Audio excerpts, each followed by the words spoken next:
What's going on, everybody? This is your boy Oshay Duke Jackson with another episode of On the Couch, and I'm back with my man Aaron. All right, and we actually recorded this last week, but due to some technical difficulties, we're recording today, and we want to talk about: are African Americans really African, or should they be considered African? So let me kind of go back to this, because me and you had this conversation. Yeah, yes, we have. Offline, it's been very heated. You're from Uganda, I'm African American.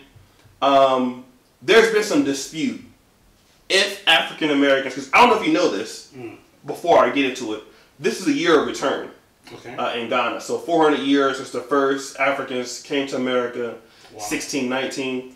So there's a lot of talk about African Americans coming back to Africa. But there are some Africans that feel that we are not really a part of the diaspora. How do you feel about that, in your opinion? Are we really African? Come on, man.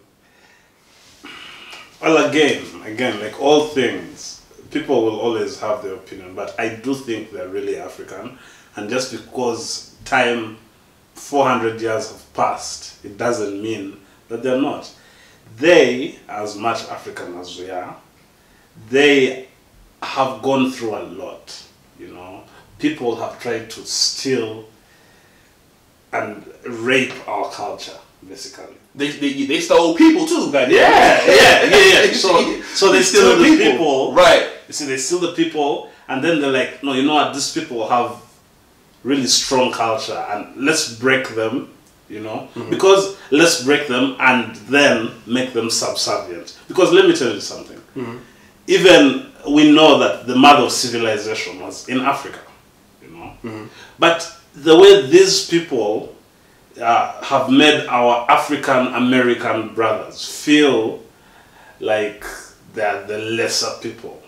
When you say these people, are you talking about like the dominant society, white people? The white majority. Okay. You know, the white majority in America and eventually all over the world has made these people, has made our African American brothers be subservient, and that in turn has translated all over, because as I can explain to you, the US is one of the biggest countries in the world. Right. It's basically the poster child. So we watch your shows, we watch Hollywood. Basically directs everything. Right. You know, Hollywood is going to portray an African American man as someone who has been who rightly so, they've been tortured, but they're only going to portray the results of that torture. You know, and then maybe an African man who is, you know, is not used to seeing. He's like, this is my brother. Why is he like this, and why does he seem to be accepting the level they have put him, like what they have labeled him as. You know, because back home, it's Africa, it's our home. We are proud and we are strong, and I'm happy to be black, and no one can tell me anything.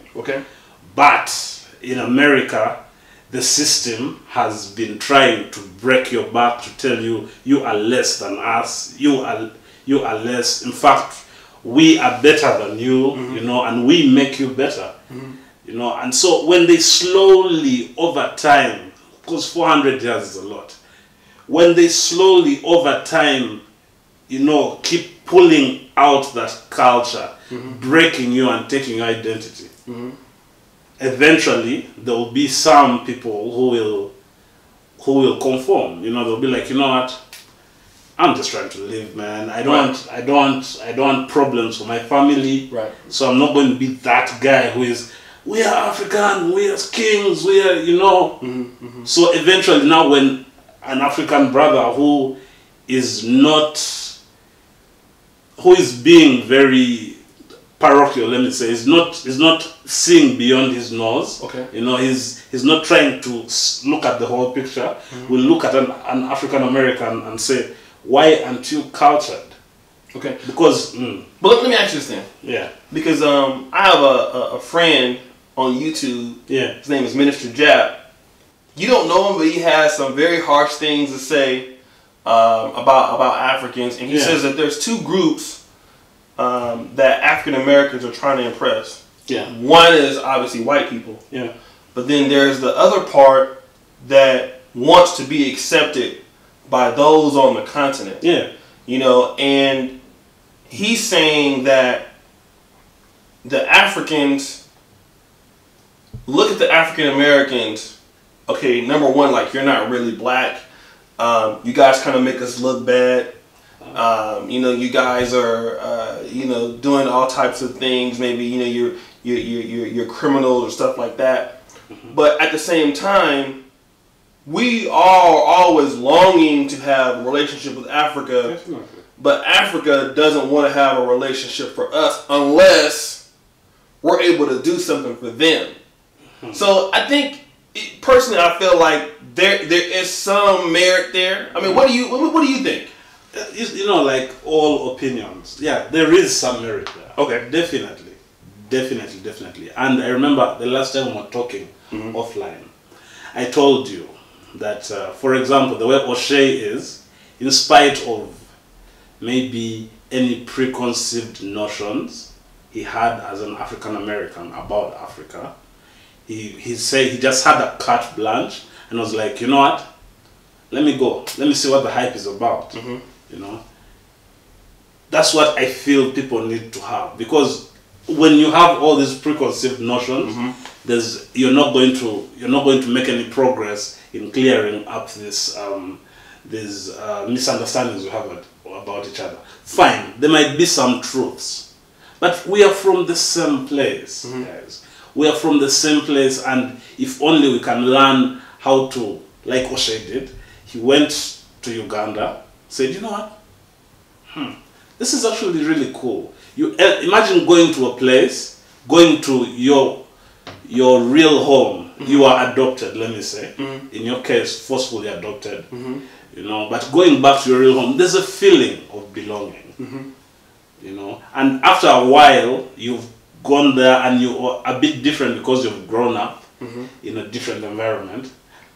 What would you want to have? Wouldn't you want to have someone saying, you know what, brother, you have been gone for a while, but you still have the blood. You're the family. You're part of the family.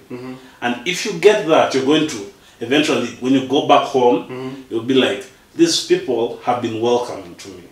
And they taught me about my culture, and I felt at home.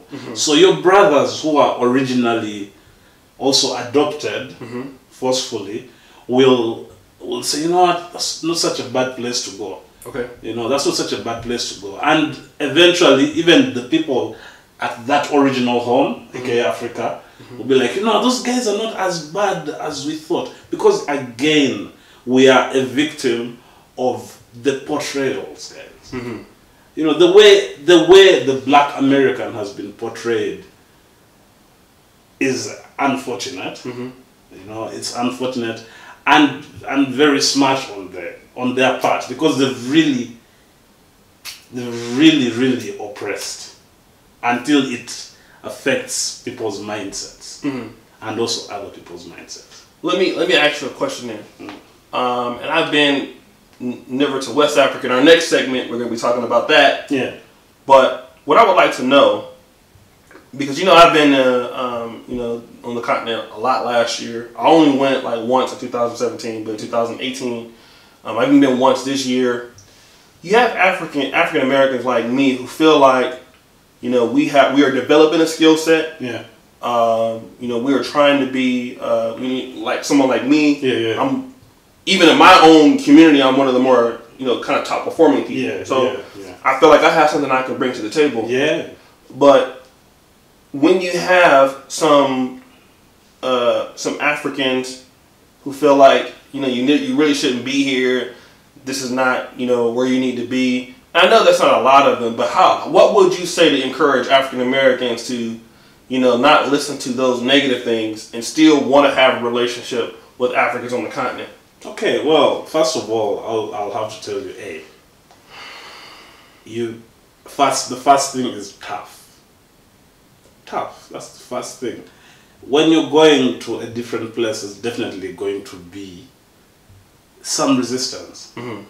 You know, so you get a thick skin and know what you want. If you're like, you know what, I'm going to go there and do something and eventually get a better mindset about this place. And eventually those good intentions and the thickness of your skin help you penetrate through. Okay. You know, and you'll finally start enjoying the fruits. Because the same way I'm sure for Africans who go to America, I'm just assuming. Sure. Because I'm sure like I have some African friends who've gone to America. Okay. You know, and they've studied medical school actually. And they're like, hey, you know what?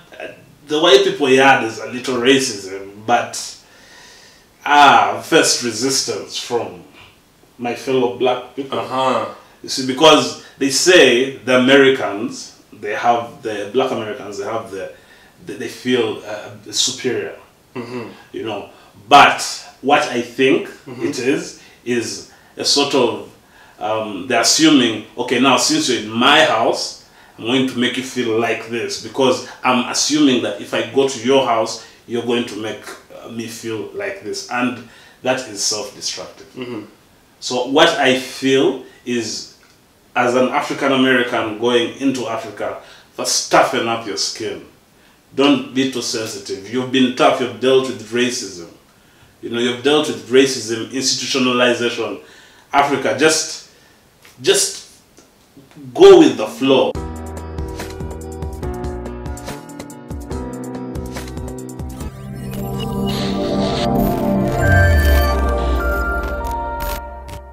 So let me ask you, as far as African Americans who want to have a relationship on the continent, whether that is, you know, finding out their roots or wanting to do business or establish, you know, a new home, what advice would you give them, the African Americans that are watching that do have an interest in Africa but want to overcome some of the negativity that may be coming from even some blacks in America that are African or on the continent themselves? Yeah, I think the first thing is toughen up, because if you are going to try to, first of all, the good thing is that you know that there will be negativity.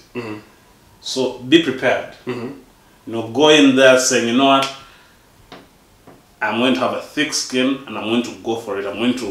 And I have something that there is resistance against. And usually those things are worth it. Like you decided, I'm going to go to Africa, you know, and fine, I might be the foreigner, I might be the one with the accent, I might be, you know, but you probably said, you know what, I don't care what whoever says, any negativity, I'm going to use my advantages, you know, the things that as unique about me as an African American, what you bring to the table, your skill set, right?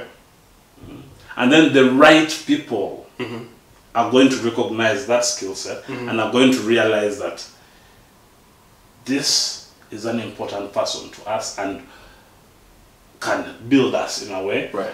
So that then you also learn from them. It becomes a symbiosis.